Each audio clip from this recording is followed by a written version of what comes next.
Howdy, howdy. Welcome back to I Don't Know. I'm Gabe Garber. Thanks again for tuning in.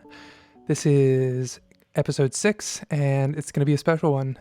For those of you who have tuned in thus far, you know that the format here is mostly stuck with stream of consciousness of my own kind of musings and ramblings on creativity and the role that doubt and uncertainty plays in my creative life, as well as some other areas of life as well. I intend to continue expanding on that, and we'll be back to the free flowing thoughts soon enough. But I had a great opportunity to sit down and talk with a good friend of mine about her creative process on an upcoming project. So I'll just go ahead and welcome Chelsea Sherman, a good friend of mine from back in my days in Bloomington. She is a musician, a singer-songwriter, pianist, dancer, writer, director, choreographer, multimedia artist. And I met her when I had the good fortune of playing in her band Aura Weaver, formerly Lady Cop. And I played bass in that band and went on a few different tours and just got to know a great bunch of folks through that project. And I actually had the honor of helping out with her senior project at IU, which was she wrote, acted, choreographed, and produced a musical by the name of Arboretum. So I ran sound and helped with some set design and some conceptualization there, and that was not the first glimpse, but maybe the deepest glimpse that I got into her creative process. And so she has since moved out to Portland, Oregon, and has spent most of the pandemic in Orcas Island, or on Orcas Island in Washington State, during which time she wrote a new album, which is her first under the solo moniker Chella J.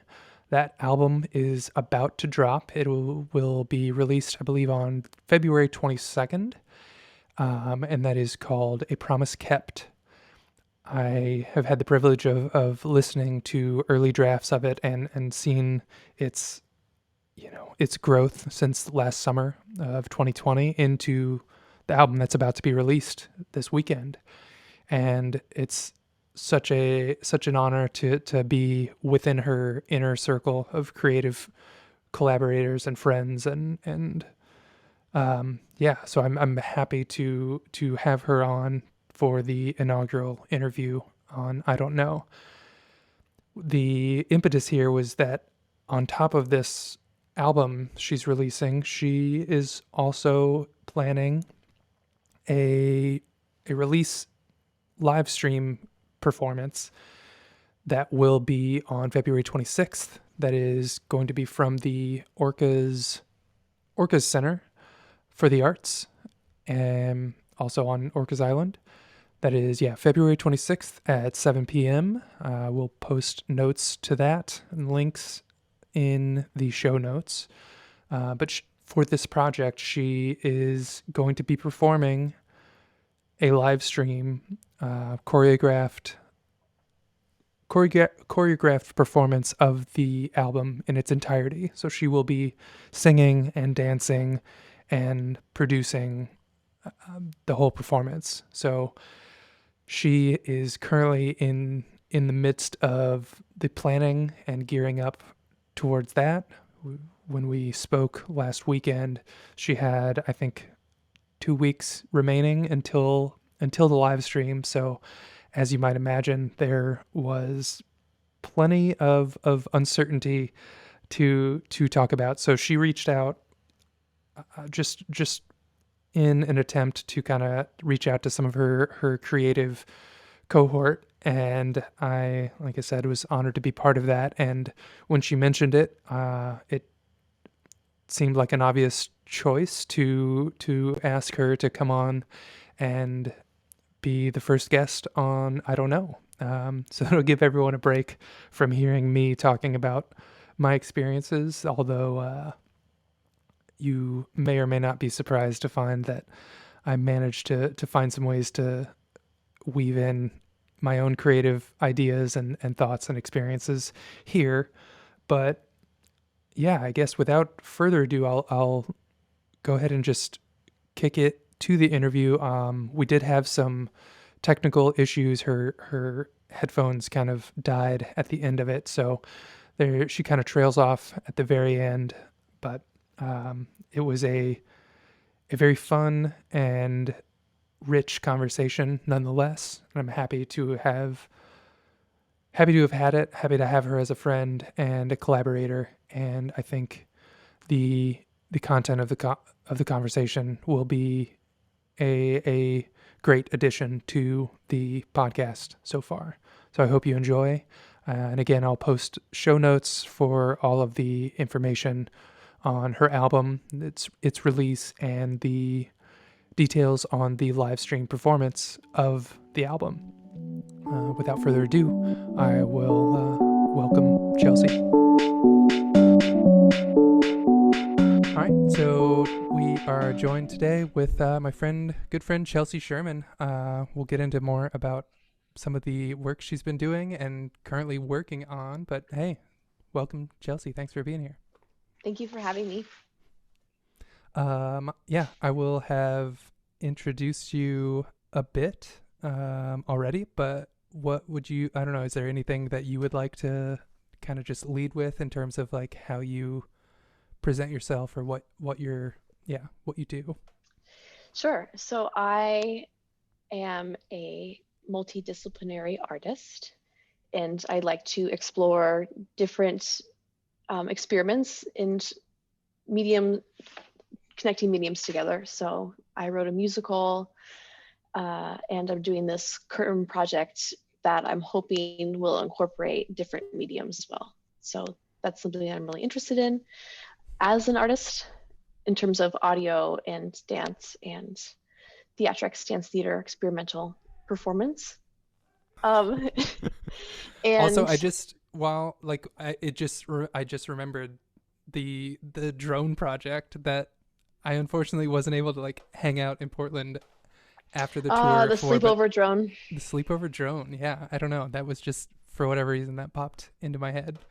Yes, I loved that. The sleepover drone was something I did at the house I was living at the time, where we kept a ambient drone going, excuse me, for 15 hours straight.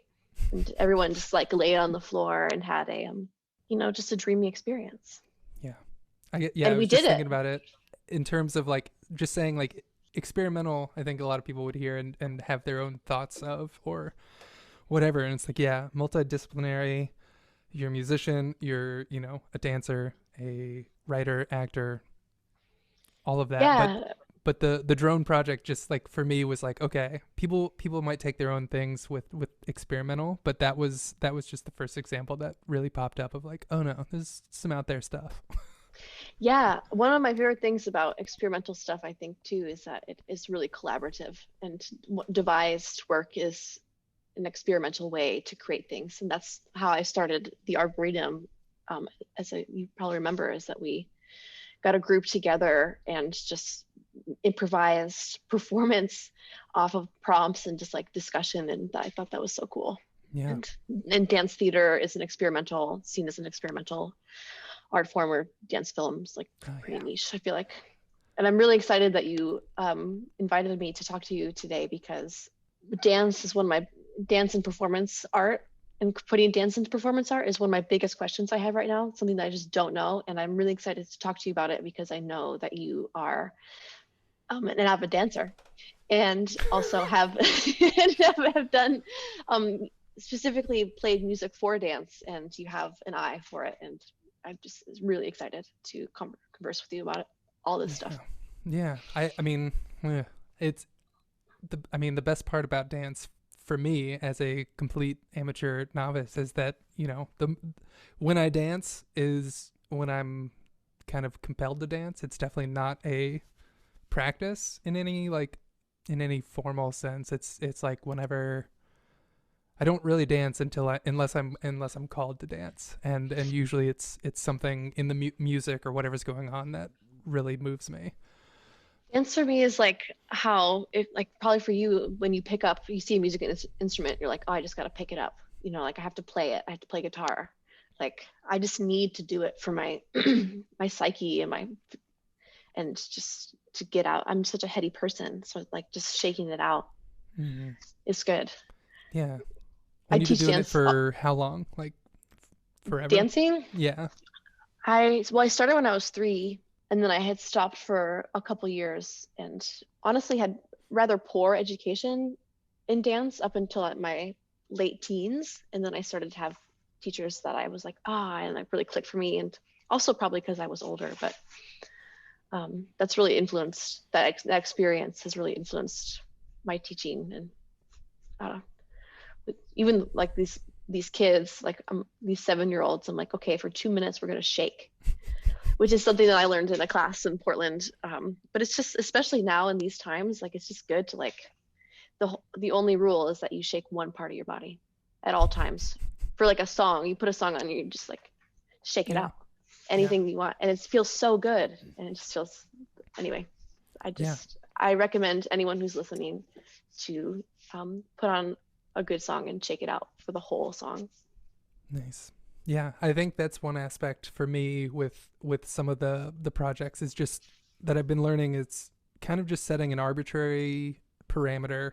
And I don't know, I've talked about this because if I don't know if it's too open ended of an objective, then it's hard to kind of latch onto. But in that case, you're saying shake something has to be shaking for 2 minutes. Like it doesn't matter which part, but a single body part has to be moving for 2 minutes. That's an easy target to aim for.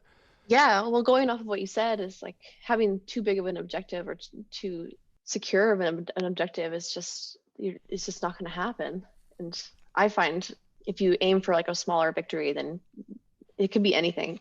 They say that because procrastination is a symptom of emotions instead of time, that you should just say to yourself, what is one thing I can do right now to like get me started towards my goal?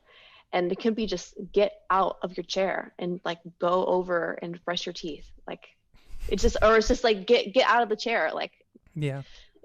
and then you can just like do those. And for some reason, thinking like that triggers the dopamine you get from rewards, right? Is it Yeah. dopamine and serotonin? I probably should know. Yeah.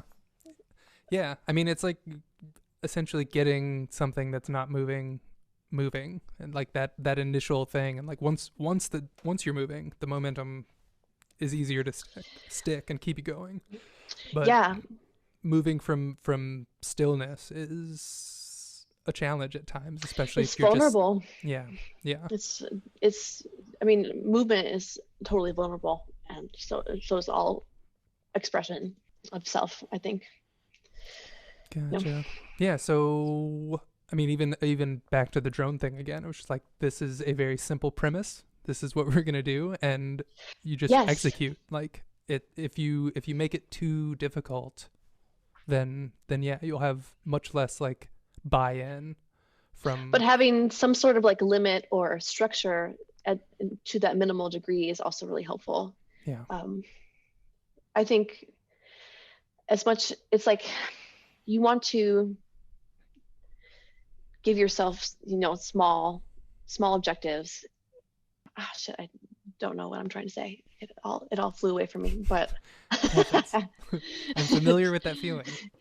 oh yes, to stay as objective as possible and to be open to the experience of just starting and just trying and doing instead of putting such a harsh objective onto it. But at the same time, working with your limits is a really creative way to just work on things. Yeah. Like I have a guitar and a space where I can be alone and feel present and available, and I'm just going to play this for 10 minutes. Yeah. Love that type of stuff. Yeah. Well, even before we started recording, we were talking about that like vulnerability and that need for kind of a we have the shared sense of a need for this kind of private, secure space to do that, to get to Yeah. that vulnerable place. And yeah, without that, it can be really hard sometimes to really get there if you're not quite in a place where you can feel safe and secure to explore. Absolutely. Was just meditating on this today. So when working and doing this project that I'm doing, it's being performed in 2 weeks, and I I'm perfect for this podcast because I just don't know. And at this point, 2 weeks out from a performance, you should have it done, and you should be, especially with something of this nature, you should be practicing it every day and getting feedback. And I'm lucky and grateful to be getting a lot of feedback right now and trying to, but so much of it is still unclear, and I'm just so excited to talk about. Part of it is being vulnerable, is having vulnerability in the process. And when circling back to what you had said, is that because I had initially, the past couple of days, have been feeling some anxiety around the deadline, that I feel insecure, or I feel, because I'm unsure, I feel insecure, and because I'm unsure, I feel I can't connect to being present. And when I can't do that, then I can't be vulnerable. And then it's like playing catch and mouse with your own anxiety. It's like, okay, I'm gonna like stretch, I'm gonna ground down, I'm gonna do all these things, but then I don't know. I feel much better after, I guess, a shot of tequila. A little tequila, but also I've gotten to talk to a lot of peers today, and that's been so helpful. You included, Gabe. Thank you. Nice. And I took a walk in the snow, and just was trying to breathe. And nice. And then before this meeting with you, I danced some stuff, and like found some progressions, and just tried to explore with that same thing we talked about. I was like, I'm meeting Gabe in 15 minutes, and like I just have the urge to just like tape, like just explore the music and tape it, and then I just need to do that, and so I did it. Cool. Well, yeah, let's I guess dive into like the project that you're working on. Yes. Yeah. Okay, so I am doing a new solo electronic music project that's under the moniker Cella J. And I had written this quarantine album with the only objective actually was to play. My whole thing was like, I'm just going to do it. I'm going to, at this point where I'm living right now during the quarantine phase of the pandemic, was also unclear. So I thought I was going to be here for 4 months, and I still am employed, gratefully. And but at the start of my move, I said, okay, I'm going to make this album in 4 months, which I did. And because of that time limit and the freedom to do whatever I wanted, I just made material.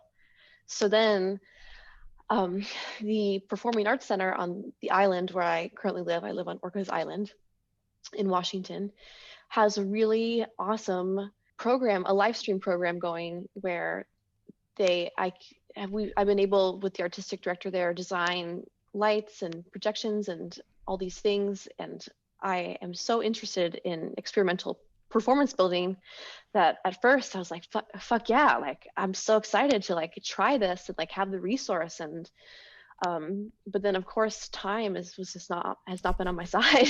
yeah This 2 week, like my biggest thing about this is like 2 weeks out, I'm like, oh, I just want to continue to conceptualize it, and I don't have the time, and I'm just going to have to use my playful ideas at the start, and like not even have the time to revise. I mean, I'm going to revise as much as I can, but anyway, the project is that I am going to sing this album in its entirety on this live stream, but also incorporate, and because it's just me and a backing track, I'm really interested in exploring how electronic performance as a solo artist can be done, instead of just singing karaoke. I don't want to do that. I want to like create something. So I said, okay, I love to incorporate other mediums, so I'm gonna build it like a theater piece and have a story, and sing the story of the album, which is about boundaries and what that feels like when you don't have good boundaries, and then working through internal boundaries and external boundaries. And because of that, you find more fulfillment and freedom in your self-imposed limits, which I think is really interesting. Yeah. Personally, especially in the time of quarantine. So I do believe in the story, but then adding movement to it as well, and trying to put all these parts together, and then also making something that I like want to do, and does there's so many questions that are open ended that I'm not going to know until I do it. Right. So Yeah. like, how does this look and sound, and it's on a film medium, and but I'm building it for live performance, and I just don't know. I Yeah. don't know at all. Yeah. And 2 weeks out is really scary, but also exhilarating. And Yeah. I mean, it sounds like part of that, and again, like knowing you, like I think we're similar in a sense of like that want and that desire to kind of be to make sure everything is locked in and under control, or like a need. I don't know. I know for me it's like I want to make sure everything in all aspects, top down, are ready to go.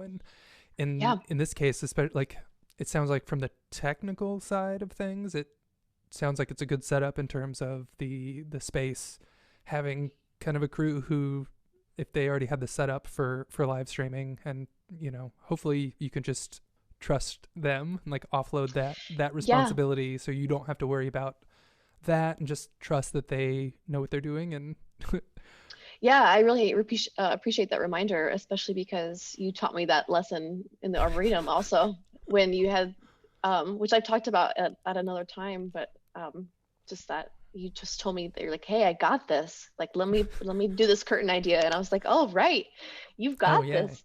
Like, like you know what you're cueing. doing. Like, I don't have to like do anything about this. Like, and it turned out amazing.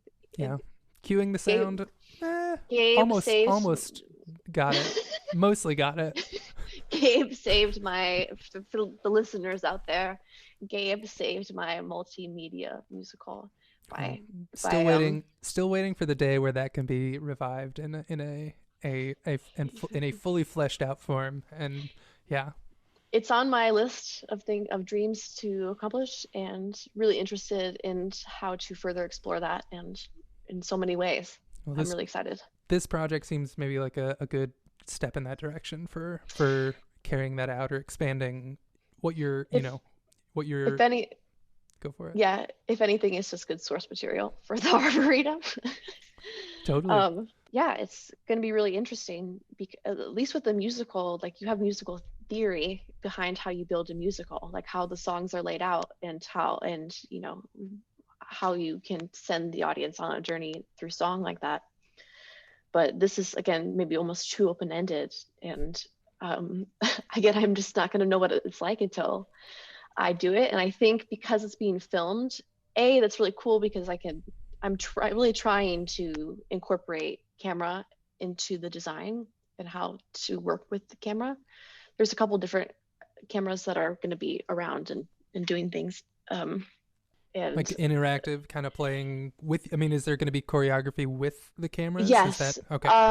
well, kind of. So behind me in this computer frame is a beaded curtain. So I have a 15-foot wide and 12-foot long iridescent beaded curtain that's going to be, so the set, should I just go into the design thus far? Maybe that Yeah. will be Yeah. helpful for our conversation. Okay, so the set design is this beaded curtain, and that represents, in the show or the performance, an edge of clarity. So at the beginning, I sing most of the first song behind the curtain, and then there's another song that I'll travel behind there briefly, and just like playing with the curtain, and with the movement of the curtain in various ways.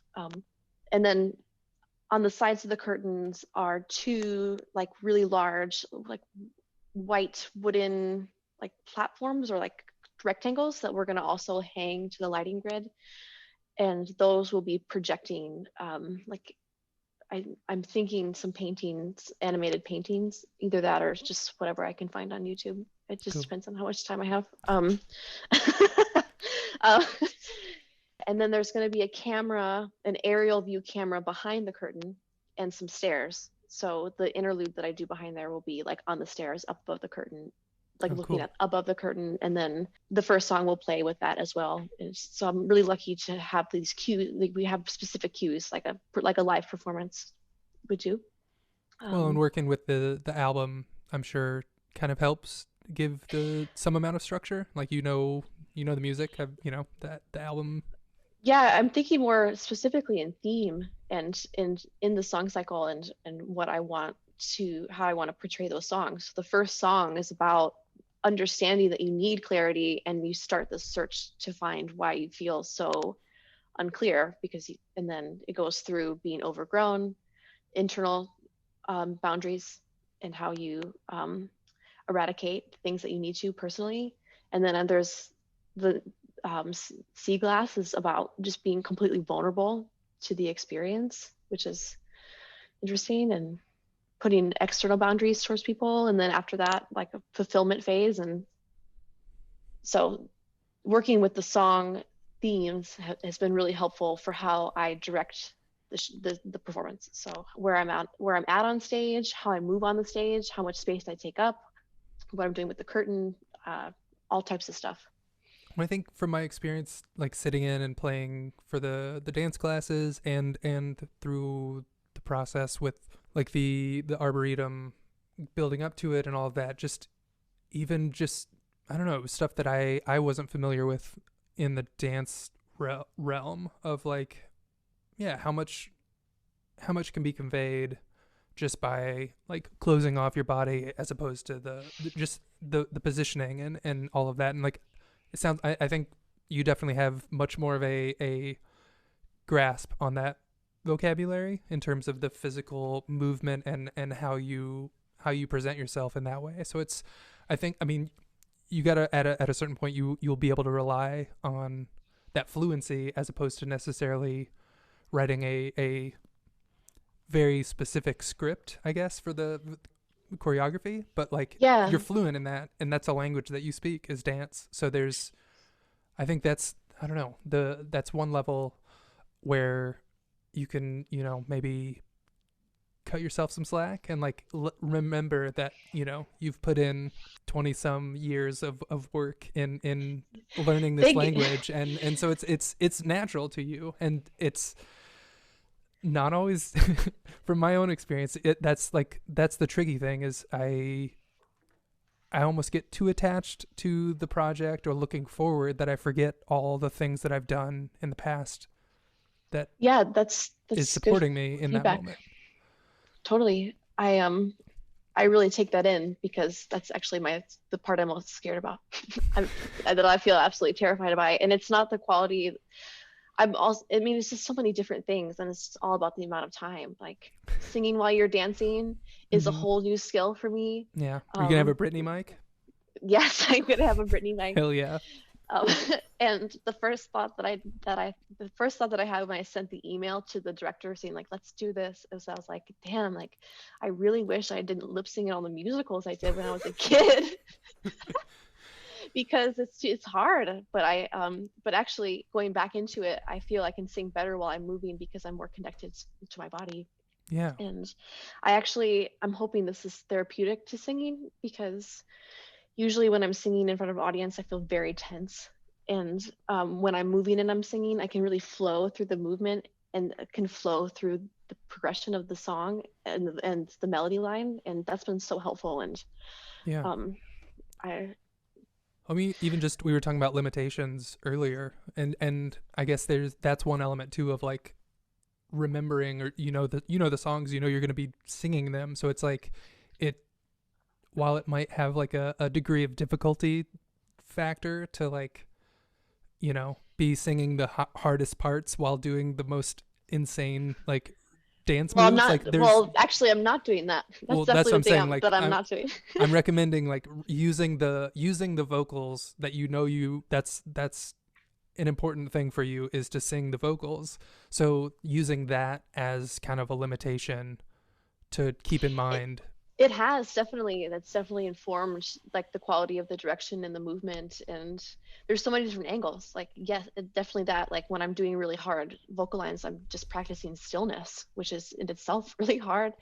And in so many different ways, because when I first started this project, I was like, okay, I want to explore how I can sing in different positions instead of me just like standing.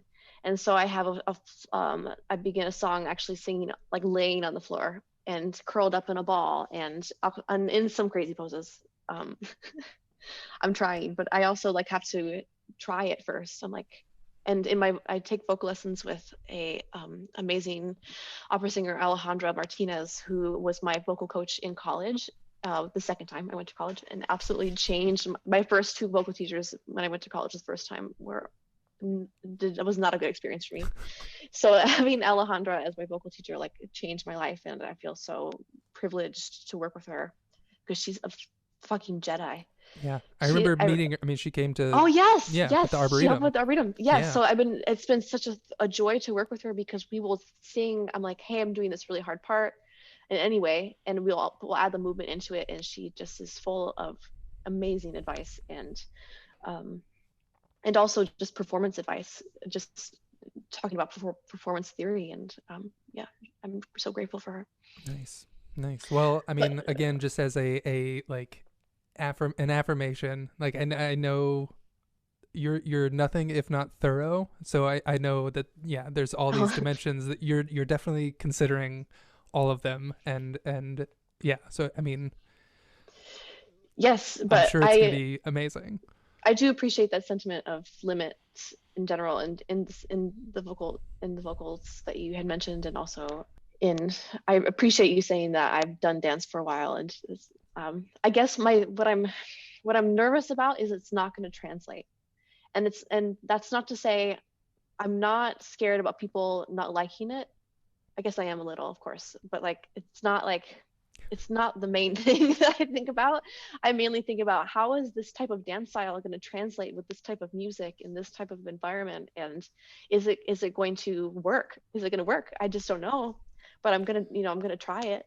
Interesting. And so I mean, I don't want to feel personally embarrassed, and that does come from like what other people will expect or think, but it mainly comes from my expectations on like what I'm hoping for. And I'm the past couple of days and hours, I've been really trying to think of it as an experiment instead of a finalized vision, because there's just not the time, and you need trial runs and stuff. Yeah, no, I mean, I feel like that's definitely smart. And I mean, part of that, I think all of those things you just described there, like the like how it translates, how it just, I understand that concern, but it's also like those are the things that are completely beyond your control. And you're right. It goes back to control. If it's once it's done and you look at it and you hate it, you just take it away. Like, I know, I could just do something else. Yeah, you know, it can easily be taken down from the internet if that's what you so choose. But again, I guess, yeah, it would be a shame to if those worries that are completely separate from the creation of the product itself. Not to say it's a product, but whatever, for the sake of analogy, it's a finished thing that I'm trying to perform, and wherever it's finished at that time. Yeah, but like, yeah, I guess that's the thing. It's like the things that you are in control of. Like, again, recognizing how much work is going into it directly right now, leading up to it, and also factoring in all of the work that's gone in your entire life leading up to it. It's harder to connect with those, like with that dimension, but it's still there. I guess that's the thing. And the way it's received is, I don't know, it's hard to keep that from kind of creeping into the process. But I appreciate that feedback. I think that you're right.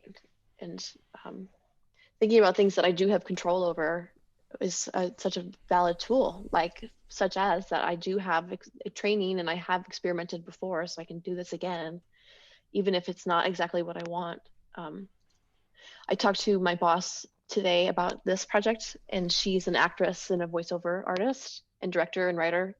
Short plug for her, she actually made this really cool web series called It's Freezing Out There about fertility, and I think it's amazing. It's so good. So Nice. please go check that out. But I came to her today and asked for advice, and she had mentioned to me that something that I do have control over is the energy that I put into it. She said that people won't know if you do something and it's not in the show. And she said, but you do, again, like she said, you do have a background, and if you just put the energy, they're not going to notice. She said they're not going to notice the costume.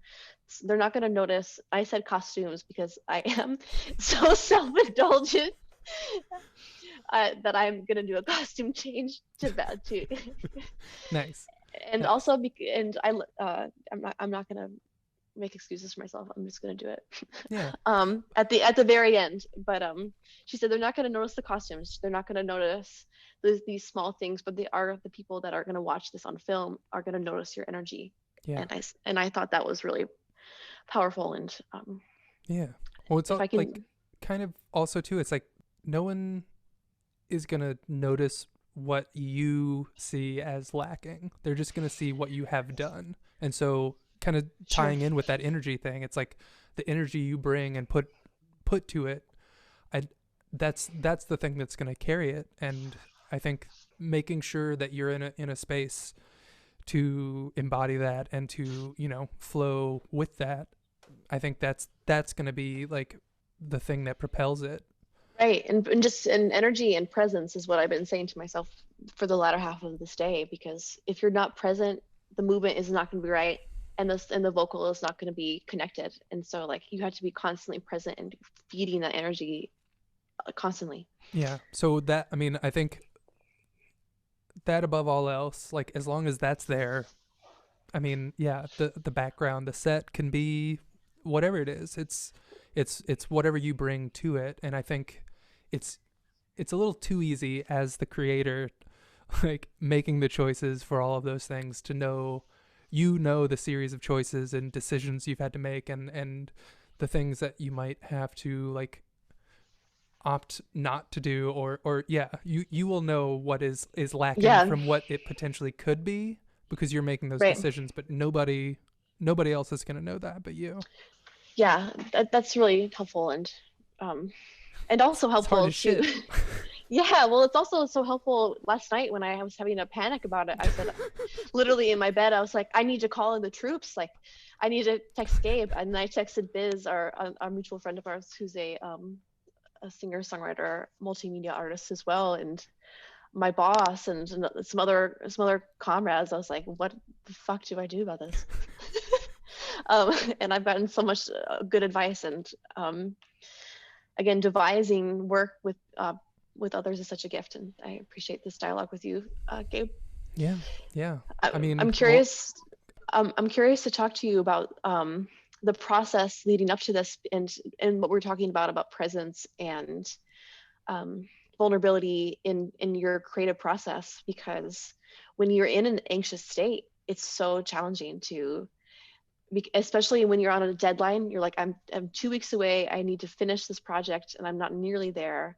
But you're also feeling all the insecurity about it, and then you have to be vulnerable and present to create it, and you're just fighting this battle. I'd love to talk with that about you, or talk to you about that, and with you. Also, before we go into that, I just wanted to also shout out Kate, because having heard the album, and I got, you know, a early glimpse of it in the summer when you were working on it, which was awesome. And then just again, like after kind of a radio silence for a bit, hearing what the two of you came up with, and just like a big shout out to Kate as well, because man, like, yes, we should talk about that. Such a badass. Yeah. So the 4 months after I wrote the album, I spent another 4 months working with Kate Siefker, who is a producer and musician and audio engineer based currently in Indianapolis, and it was so fun to just explore with her, and again, I love devising with people, and she was so fun to just, all her ideas were so good. So when she like helped with the production and some of the arrangement on the album, I was like, oh, this is amazing. Yeah. And then I also added additional arrangement through that process, and we co-produced the album together. And Yeah. And now we're also hoping to be co-conspirators in a new artistic collective that we're also building um, in order to give um, femme and queer creatives artistic autonomy while still be able to be supported in project development and have a community and Hell yeah. disrupt patriarchal trends. So I'm gonna say hoping to. You've started it, so it's going. It's, you know, still being built. Obviously, there's something to be said there. There's plenty more to go, but the artist you've collective. started it. Yeah. Oh yeah. Oh yeah, we've just done a soft launch. We're still working on it constantly. It's a lot to do. We've finalized a member contract that we're really happy with, and not even finalized, but it's pretty close. And going to launch a website, and we're writing a grant right now. So we're really serious about getting funding for the particularly our artists. It's a really I think it's a really cool model in which our artists keep 100% of their sales and their copyright, and we assist and support project development for the individual artist, but we also put out a quarterly digital publication, multimedia publication called Future Babe, and that's a project that we collaborate on all together. Oh yeah. Awesome. So just a little plug for that also. Check that out. Nice. Well, yeah, I was just bringing it up just to give a shout out to Kate, because yeah, the album sounds great. Having heard it, it will probably be out shortly by the time this gets released. But yeah, I guess that's another dimension of that's another layer of support that you'll have. Like, as long as the location where you're going to be streaming this and performing has good sound, they better have good sound. They have great sound. I've seen some of their live streams and they're really nice. And so that was a big kick for me. Awesome. Yeah. And just the time we're living in, like, and it's a little self-indulgent, but first of all, I'm very isolated here, and this is what I just do here. So I just like make stuff. Yeah. Because it's fun. And, but also, well, and you're dancing. That's going to be one thing, but you don't have to worry about playing an instrument at all during that as well. To get more into my body in that way, singing is really cool, and also probably more terrifying.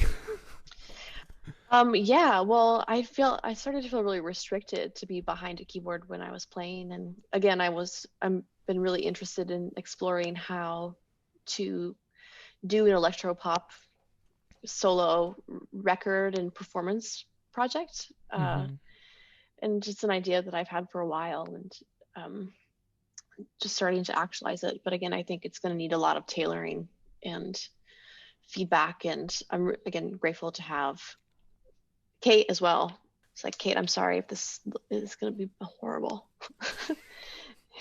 Thank you for being my business partner and my our first order of business and my dear friend. Yes, and she was very, very kind and generous.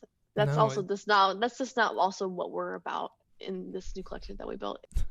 It's like also the cool thing about Melodrama Arts Collective, the collective we started, is that I don't have to be tied to this project.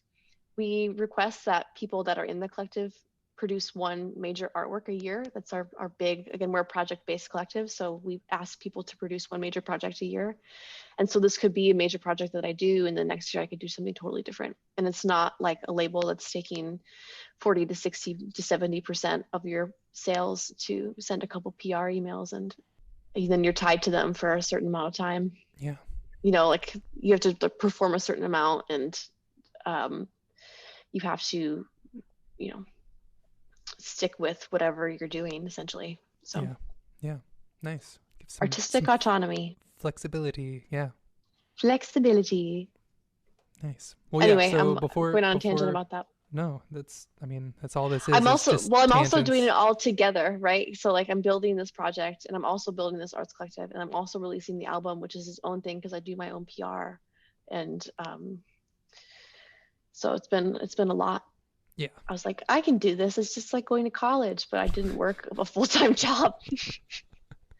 So but you also don't have a social life like you did during college to distract from any of it either. But I didn't have a social life during college either. I had more of a social life that I do I did then, of course. But yeah, yeah. I'm a live-in. I'm a live-in employee, so I keep a very tight ship. Well, yeah. So I guess we were just talking about creative process in general, I Yes, guess. yes, we Or were. was there anything Yes, we that you got had on in a mind in particular as yes. a diving So off point? before this tangent about Kate and melodrama, we were talking about the process and of creating artwork like this, and specifically when you are on a tight deadline for something like this, and you are filled with anxiety, potentially existential dread, or whatever big scary emotional waves come up when you're trying to build something like this. Yeah. But at the same time, you're trying to create just have to work though. Like you're experiencing all these emotions which you really just can't work in, or you can't. What you need to do is you need to work out of them. So Yeah. you have to like work. You need to start it and hate it, and then take a walk, Yeah. breathe, do something else, and then come back and then feel refreshed. So Yeah. I guess there's an answer that I just thought of No, right I now. know. But I know I've like touched on it here before in various ways, but perspective is a huge thing there, and like taking space away from the work, like showing up, doing the work even on days that, you don't want to, and you have those emotional things, you might be carrying a lot while you're trying to do it, and that makes you not want to do it right then. And there's, the value of, like you're saying, even just going for a walk can be enough to shift the perspective on something. And the one thing that like has kind of dawned on me, as opposed to historically like always kind of judging the work I'm doing as I'm doing it based on like the quality or the level of technical whatever, there's something that with like the beats thing, I know I've hit on countless times already, of like plenty of those days I didn't want to do it, but I did it anyway, and like it allowed me to kind of discover a different dimension of expression, of like, oh, I was maybe feeling vulnerable, or I was feeling insecure, or I was just feeling off, but like that sort of gets imprinted in that work. If you're, I don't know, there's in the sense of like the beats, that was just kind of sketches, is the best way for me to view it, as opposed congratulations to on finishing that project. thanks. Yeah, I actually had some like feedback of like, you're gonna stop, don't stop, and I was like, Yeah. Well, you don't have to do a beat a day, but that's a really interesting challenge, um, yeah. and we've talked so much about this type of work, like limits and working with limits, but keeping an open objective. And Yeah. This so, what just like did you? really expanded my, I think, understanding of what it means to, I don't know, I guess part of it is like identifying as a musician versus a like an artist in some way. Like it's some of the beats on those days that I didn't like, especially at the time. If I look back after taking some perspective or taking some space away from it, I hear it with a new set of ears, and it's like, oh, that sketch isn't nearly as bad as I thought it was when I made it. And it also like opens up the possibility of like, oh, maybe if I put together an album, then like, and I want to express something that feels, I want to attempt to express insecurity, then it's like, oh, here are these things that I sketched while I was feeling insecure, that maybe if I just took the stuff where I was feeling on it every time and feeling attached to it and connected to it and feeling good about it, Mhm. those sketches wouldn't express insecurity as well as the beats that I made when I was feeling insecure or feeling off might express. And that Totally. like unlocked something for me, I think. And I think I talked a little bit earlier about like the dimensions and thoroughness of your work. I know like you're thinking about all of these different angles, and from what I know about the work that you've done, that I've heard and experienced and seen, there's so much thought put into a lot of those dimensions and angles that I think was maybe kind of new for me. Or getting to experience it and know it's possible is one thing, but learning how to do that was something that was, I think, new for me. Learning how to do, like, what do you mean? Like letting go of the technical kind of standards that I was holding for myself, or again, maybe just not holding everything to such rigorous high standards allowed Yeah. allowed for maybe more expressiveness in different realms. Like, Yeah. yeah. And you were saying that when you felt insecure, or you were and you made a beat, it really was like you really felt that, and then so you put it into the work. Is that what you were saying earlier? I don't think intentionally. I think, but I guess that's like, we were talking about impure jazz earlier, and like that. I Yeah. don't know. There's energy behind it for sure. Like when we played live, especially the recording, whatever. It doesn't seem as like as energetic. It didn't capture our energy as Hmm. much as our live sets, but Hmm. for all the energy that was there, I mean, and I wrote the song, so it's like I feel like I'm the one person who could say this is like it's lacking emotion or depth in certain areas, because I think for me, for for the idea to make the cut, so to speak, and like make it onto the album, it had to be like top notch, top level technical, like it had to showcase that. Whereas with some of the beats, again, these are just sketches, I didn't go in thinking I want to capture this insecurity, Yes. but Yes. the parameter, like the limitations that I set, where it's like I have to put something out today.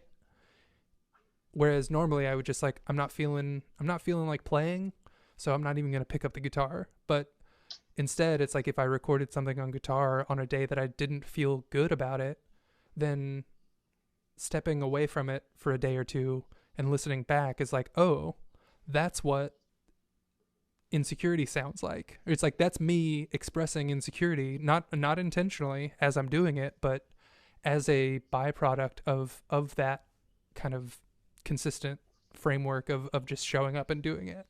And Yeah, it's so truth. I mean, it's so truthful to the moment, and that has the energy in it of that moment. So people, I feel like people resonate and feel that when they hear things like that. yeah, Um, and I love that again about the idea of pressure. Like this is like a perfect scenario where you don't have any pressure, but you have like the pressure. It's pressurized, but it's not pressurized, from this balance of setting this limit and keeping it open. hmm, Um, I think that's a really great tool for writing and creating. I'm trying my best to do it with this project. Um, I'm such an intuitive creator, which, and what I mean by that is like I trust my first thought, I feel like, is usually one of my best thoughts. And that does not say that it's not like the most curated of the thought it can be. Like it needs to be edited and moved. But like when I look at my first dance videos, when I first create a sequence for this show that I'm doing, it has the essence of what I want in it because I'm really doing it for the first time. And so I can really pick off of that and put it into the set. And but on the contrary, like when I'm working now at this point, I'm working in a specific theme. So I can't go in and say, okay, I'm really anxious right now and have the movie be about anxiety when it actually should. I mean, I guess I could implement that into, realistically, you could implement a type of emotion like that into something yeah. like in this, but I think that's kind of what I was. For me, it's like I don't think I ever necessarily approach it that way, or that's always been, or if I have, it's, it's like, oh, I want to come up with something that is melancholy, but I'm not feeling melancholy, or if I'm right. sitting down to try to create, I'm inhabiting a headspace that is like, I want to create something that is good. Like and that's like the highest priority or the highest, of the hierarchy there. It's like this needs to be good, and what, Hmm. for the Hmm. longest time it's like that's showing off the best of my skills. And it's like, for me, it's like taking a step back, and the beats were kind of just like, oh, this is a way of regularly implementing a practice that is kind of just like compiling a pool, like a vocabulary to pull from. And it's like, okay, so now instead of like, if I want to sit down and create something and I want to try to convey this emotion, instead of trying to inhabit that space while I'm creating, I can just look through what I've made or sketched out and be like, okay, this day felt, for whatever reason, I was feeling insecure, and then I have that as a sketch to work with that already kind of, that has that emotion imprinted Yes. into it because that's how I felt that day. Whereas, yeah, I don't know. It just kind of, that's what I was saying. It kind of unlocked something where it's like, okay, this, if I set the bar for myself to just only do things that are like up to my standards of proficiency and cleanness and whatever it is, like, then all I'm just doing, I can put energy behind that, but it's not necessarily conveying much of a message other than look at me, look at this amazing thing I've done. And it's like Totally. Yeah. this other thing, it's like, okay, but if I step back, or at least like maybe realize that part of what I'm like wanting to do is expand the emotional vocabulary of like what I can put into the music. One way of doing it might be to try to inhabit that headspace before stepping into the creative process. Or another way, which I learned with the beats, was like, if you just do something regularly all the time and have some documentation of it, like Totally. Yeah. you're bound to have a bad day or two over the course of a year, especially when like most of that year was during a pandemic and a bunch of shit. So it's like just by virtue of showing up every day and producing something, I'm bound to, I now have a library of things, and they all kind of convey whatever I was feeling that day. Um, and so it's just a different way to like compile things where I think a lot of this stuff probably wouldn't have made the cut if I was approaching it in the way that I always have, which is like, is this technically proficient? Is this, Yeah. skillful? Two things about that. One is that type of expectation that we put on ourselves as humans and as vulnerable creatures who want to make something, like a lot of people are paralyzed by that. They like a toxic kind of perfectionism. Like we cannot, they won't do anything at all because it won't. It's and for a lot of people, it's almost like immediately. Like if they don't see it like something that they think is good, they'll run. But in fact, like the heart, first of all, again, I think that the heart of the work is in that pure moment that you're in, especially when you first do it. And then also that it's going to take editing. Everything takes practice and editing and structure and thinking about it and dreaming about it. Mm-hmm. And I really love to see and just tell that to anyone who feels like they feel paralyzed. You need to start Yeah. and do it. But then the second thing is that removal of that heavy expectation that it had to be good was how this project was built. And so I guess I have to let go of control and know that it's going to be okay, that it's just it's going to be a playful space, because that's how everything that so far has come to be. And like that's really like the groundwork and the foundation of this project is Yeah. just to play and like just do it. And like it Well, doesn't even just like using the term groundwork like made me laugh, because that like is exactly the analogy I was going to draw. Is like, for me, creatively, for a long time there was like, my approach has always been to attempt to hit the ceiling with everything I'm doing. And so this way it's like, instead of making have it all like relying on, it's all or nothing, I either like get to the ceiling or it's not, like whatever that bar is. This kind of shifted my way of being like, okay, it's less about the ceiling and more about, if I want to maximize consistency in that practice or whatever that is, then there's sort of a recognition and letting the ground, like the floor, that like your baseline, be, I guess it's just like recognizing like everything you've done up until this point. The worst thing that you could do right now is actually probably a lot better than you might think it is, because it's not like I just started making music a year ago. It's like, no, I've been doing this for a long time, and if I step in always wanting to just do the best thing ever, then that's going to filter out a lot of expressive variations that come everywhere else, that, you know, and Absolutely. and I don't think anything that I ever have done is any lower than the floor level, the ground level, that foundation that I'm at that point in time. Seriously, and there's so many things to be said about having a groundwork of where you are and try just going for it. One of the bigger things is chance.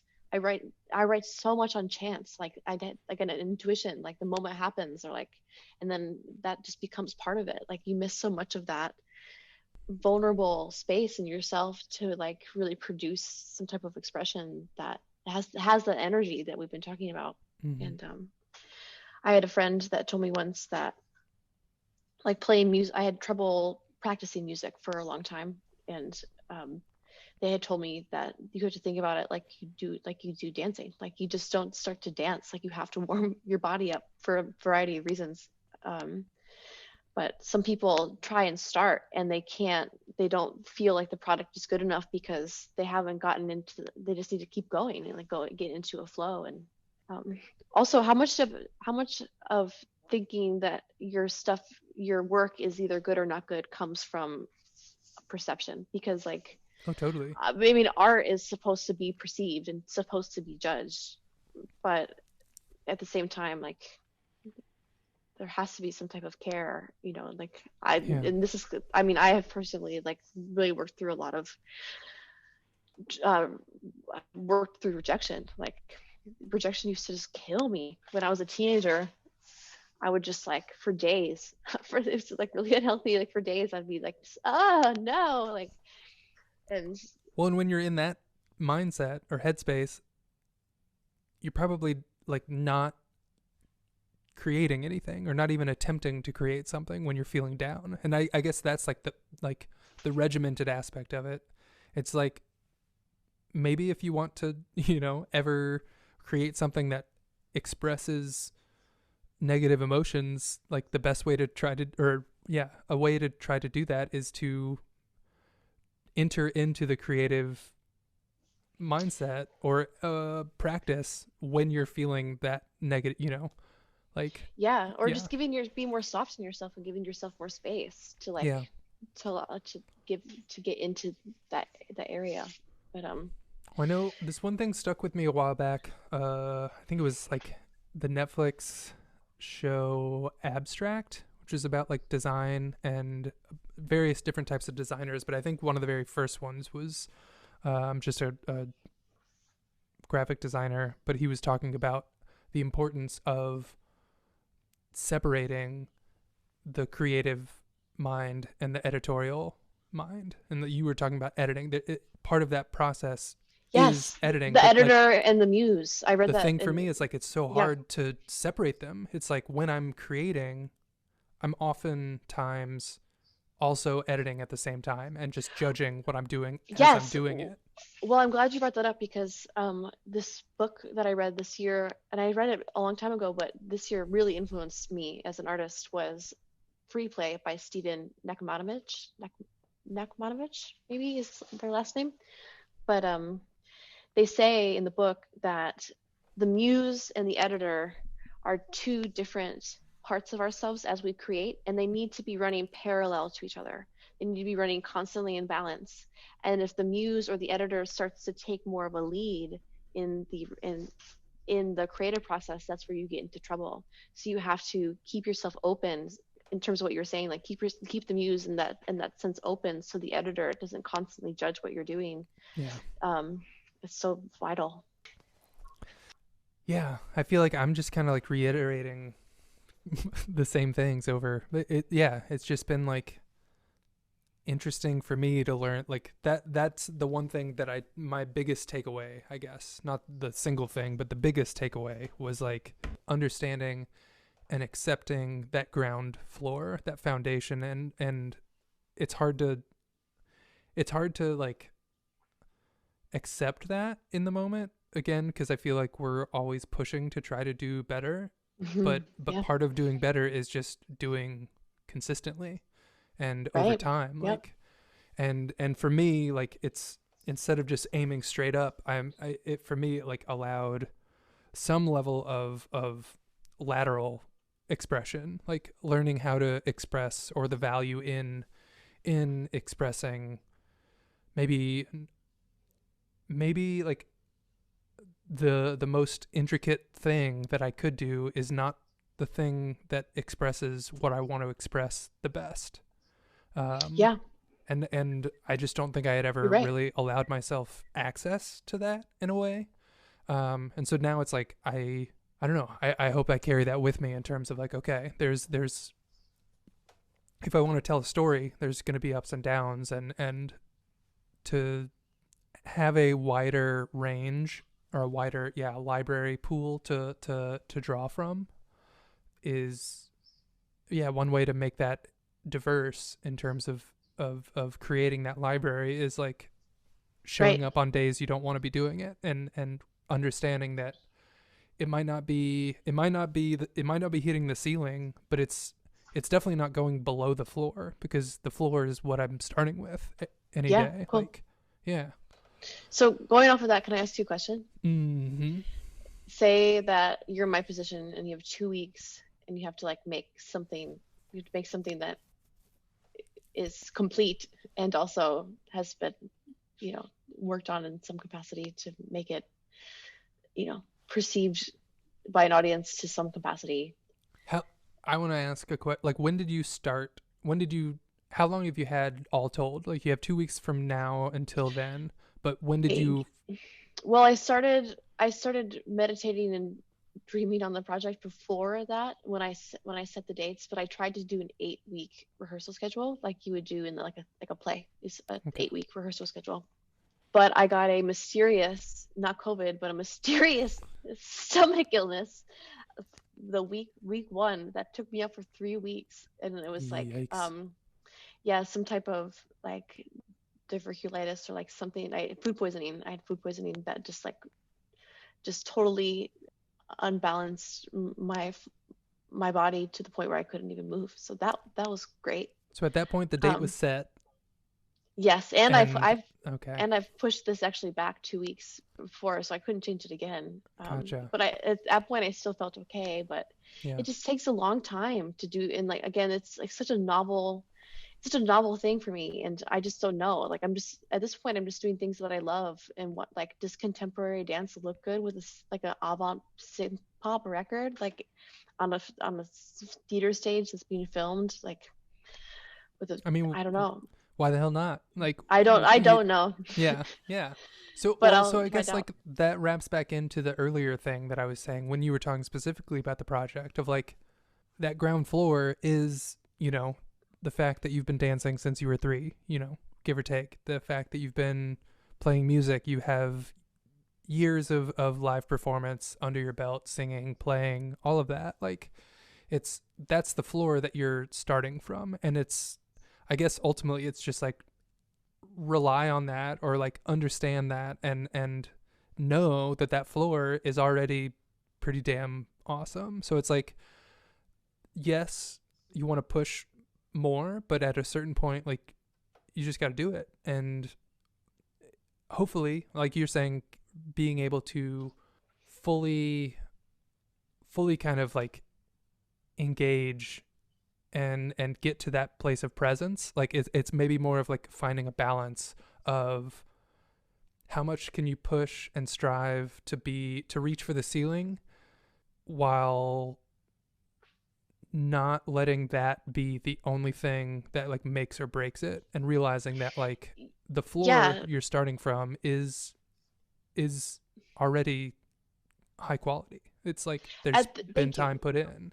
At this point too, I don't even think about a ceiling. Like I don't think I'm gonna hit any type of ceiling, and I think it's gonna take a lot of practice and experimenting and work. But I will take that with me through this process is thinking about groundwork. But I'm also curious about like practical things you would do. Like that's like one, like think about, we've talked about thinking about your groundwork and where you come from, and also energy and how we can process through more negative spaces when we have to create. What are some Mm-hmm. other things that you personally as Gabe would do in my position?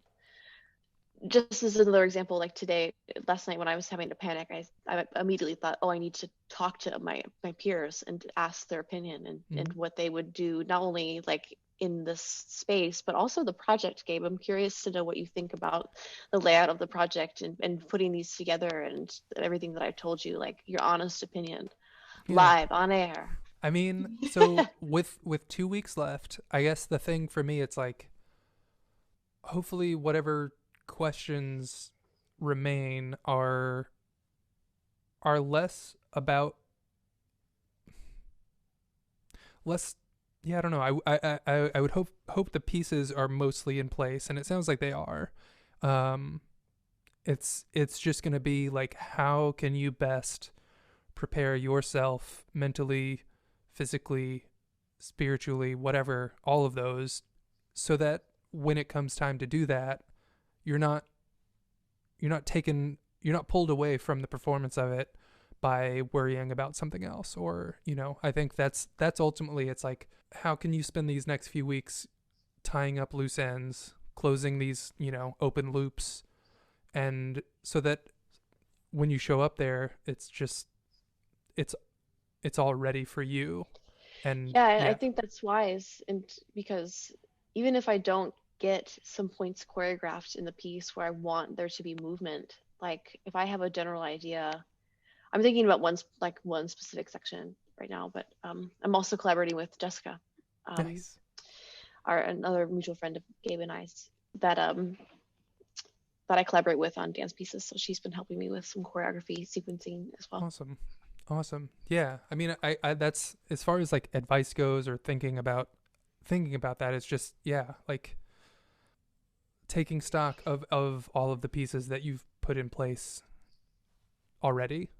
And I think, talking about earlier, just like, so much of the unknown is like, it's always going to be there, and you can choose to swim in that wide open sea, or like, you can have one foot on land and one foot in the water to like worry about it. But like, I think maybe one of the benefits there is like, in these cases where there's maybe a few spots that are still a little bit loose or open ended, like, that's where you can rely on just like your intuition, the fluency that you've Right. And developed over time. I think that what you said too about taking care of like mental and emotional health and everything like that, to come, then you can come into that space with that vulnerability and presence that you need to like be in that flow and have that energy. I think that's really smart.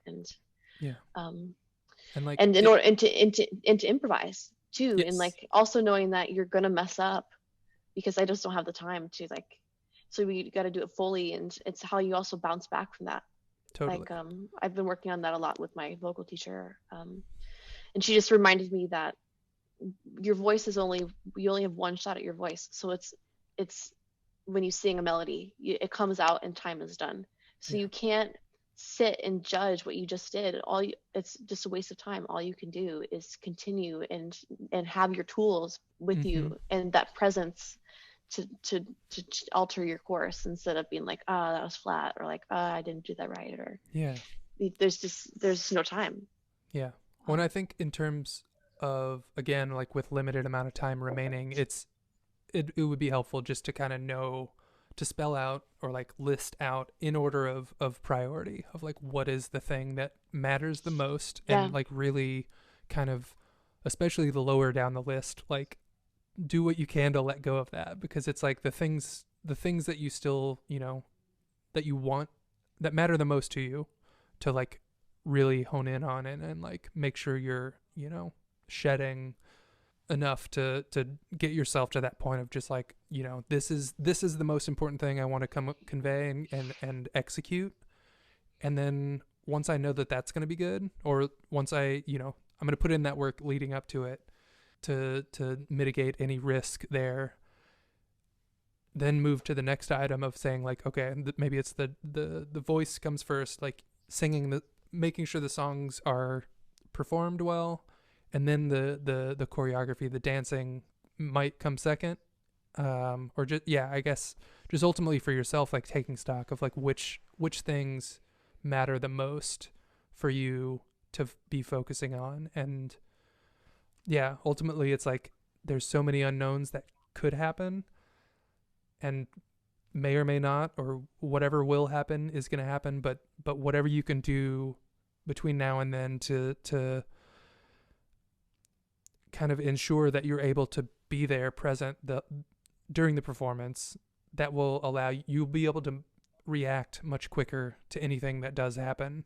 And with that improvisation, like that's kind of, that would be the gearing up that I would be doing, is like just practicing what you can practice, making sure the other pieces are in place, and figuring out, how to cultivate the trust in the other people who will be, executing their roles, occupying their places in all of it, and doing whatever you can to get in a space that, yeah, the flow kind of takes you over, and that way whatever comes up, it's not going to throw you off. It'll just be part of it, and it's another improv, like another moment or a chance to yeah, play with it.